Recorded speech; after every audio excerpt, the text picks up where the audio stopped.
What's up, guys? Today I am back with another season predictions video. Yes, I am wearing the same shirt as last time, but let's ignore that. Today I'm doing the NBA. I must admit, this is the league in American sports that I know the least about, but I feel like I've done some good research and I know what I'm talking about this time, so bear with me here. I feel like I've got some good picks for you. So without further ado, let's get into some predictions, and I'm going to start in the Eastern Conference, where I think the Bucks will win this one. Yes, they did lose Malcolm Brogdon, but the rest of the team is still there, and it feels like Giannis is just getting better every single year. So I think they'll be right there at the top again and should be able to make a good playoff push, especially with the Raptors taking a step back. Next up, I have the 76ers. They have a great front court, especially with the addition of Al Horford, but I still don't know if I believe totally in that backcourt, so we'll see. Can Ben Simmons step up? Will he hit a three sometime? I don't know. But coming right behind the 76ers, I have Horford's former team, the Boston Celtics. Yes, last year was a mess, and as a Celtics fan, I knew that better than anybody, but I think they have a good thing going here post-Kyrie. They brought Kemba Walker, and they've got an Cantor. They've got that good veteran presence, but they also are giving some more power to the kids, and Jaylen Brown with a big contract, Jason Tatum taking a bigger role. I actually really like this Celtics team, and they've made me buy in, which is pretty impressive given the way that things ended last year. Anyways, after them, I have the Raptors taking a little bit of a step back from last year. They lost Kawhi Leonard. They still have some good pieces. They did win the championship last year, but you lose your big star, I think you have to take a step back, and I think they will this year. Next up is the Nets, which I think has certainly been one of the most interesting teams this offseason. They got Kyrie Irving. They got Kevin Durant. Granted, he will be injured for most of the season, if not all of it. So at least for this year, it's Kyrie's team alone, and it's kind of interesting to me because it feels like he's a step behind LeBron James, where he's going somewhere he wants to be. LeBron went to LA, now Kyrie's going to Brooklyn, and he's got some of these younger kids around him. We'll see if he likes them or not. LeBron certainly didn't like the ones that he had. And then after a year with his new team, he's going to have a big star coming in with Kevin Durant, just like how LeBron had Anthony Davis. I don't know, it's just a bit of a thought I've had. Like, Kyrie has always said he doesn't want to be like LeBron, but now he's kind of following the same path. I don't know, maybe my Kyrie salt is coming in from last year with the Celtics. Anyway, enough of that. Next up, I have the Heat, which could be interesting because Jimmy Butler now has his own team pretty much. He's always been kind of second fiddle, and he's always been a problem.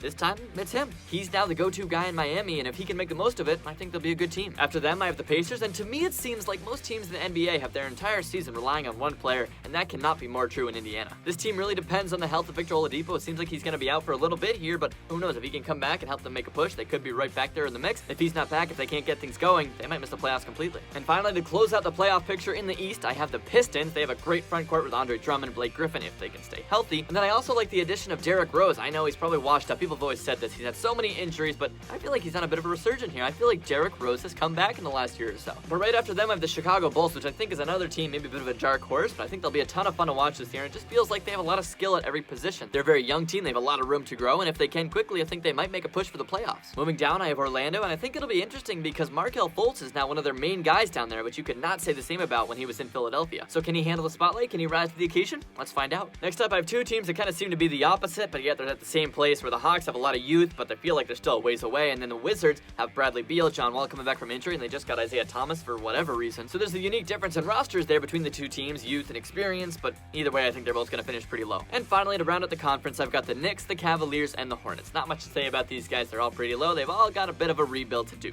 All right, time to move over to the West, and I think this is where it could get pretty tricky because there are a lot of different ways that the top of this conference could play out. But to finish first, I have the Los Angeles Clippers. Yes, the Kawhi factor is definitely there. Just the way that he ended last season so dominantly en route to that Finals MVP, I think the Clippers are Kawhi's team, and it might even just be Kawhi's league at this point. And helping his cause is another superstar in the form of Paul George, who's definitely hungry for a championship himself. And by the way, they've got Doc Rivers leading the whole thing, and let's not forget the last time that Doc Rivers had two big free agent signings come in. Oh yeah, 2008 Celtics, they won the whole thing. So I think it'll be a huge year for the Clippers, and they'll be the team to beat in the West. But right below them, I have the other LA team with the LA Lakers. Last year was an off year for LeBron. He had some injury struggles. He didn't have a team that he wanted. Now it's all LeBron's way. He has Anthony Davis there with him. He got rid of some of the younger players he didn't like. It's a win now team, which is just the way LeBron likes it. I think he'll be bought in. He'll be ready to go. This team is going to go places. And third will be the Warriors. They have lost some big pieces in Kevin Durant going to Brooklyn, Klay Thompson out for at least half the season, and then of course Andre Iguodala, who was kind of the heart and soul of that team, it felt like. But you know, the Warriors are going to do what they're going to do. Steph Curry's going to keep making it rain, ridiculous shots, and now he's got D'Angelo Russell there with him to make up one of the most dangerous guard combinations in the entire league. They're going to be just fine. After them will be the Rockets, and this is one of the feel-good stories of the NBA offseason because the bromance is back. Harden is back with Westbrook. It's going to be great.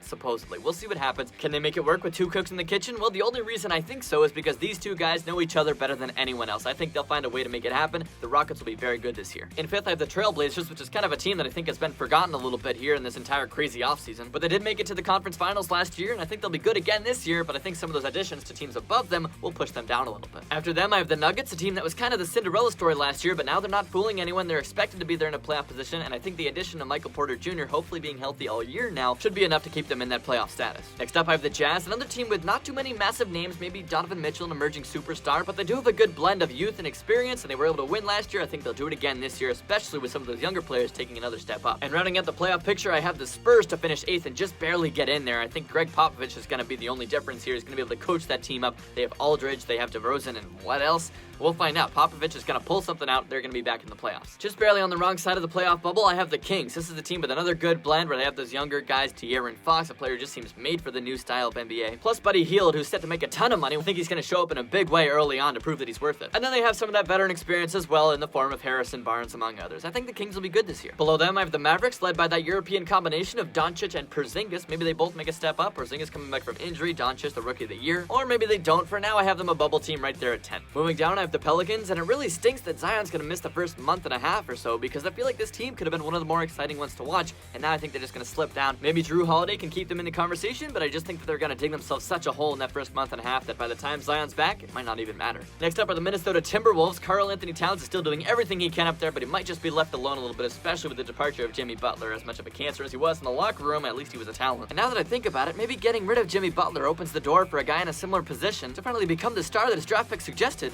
Andrew Wiggins could have a big year this year. Okay, maybe that's not exactly the most likely, but I do think they'll turn to him for a little bit more scoring this year. Alright, that's enough Wiggins love. Let's move over to the Thunder, and what the heck is going on in Oklahoma City? Like, they've got a complete overhaul, and yet they've got Chris Paul, who's kind of nearing the end of his career. Maybe he makes something happen there? I don't really see it happening. And at the very bottom of the conference, I have the Suns and the Grizzlies, two teams with a few young stars in the making potentially, but maybe the Suns are a couple years ahead. Still feels like they've both got a ways to go. Alright, so you've heard my regular season predictions, but it's time for the playoffs, and I'm going to go right to the NBA Finals here. What is my finals matchup going to be?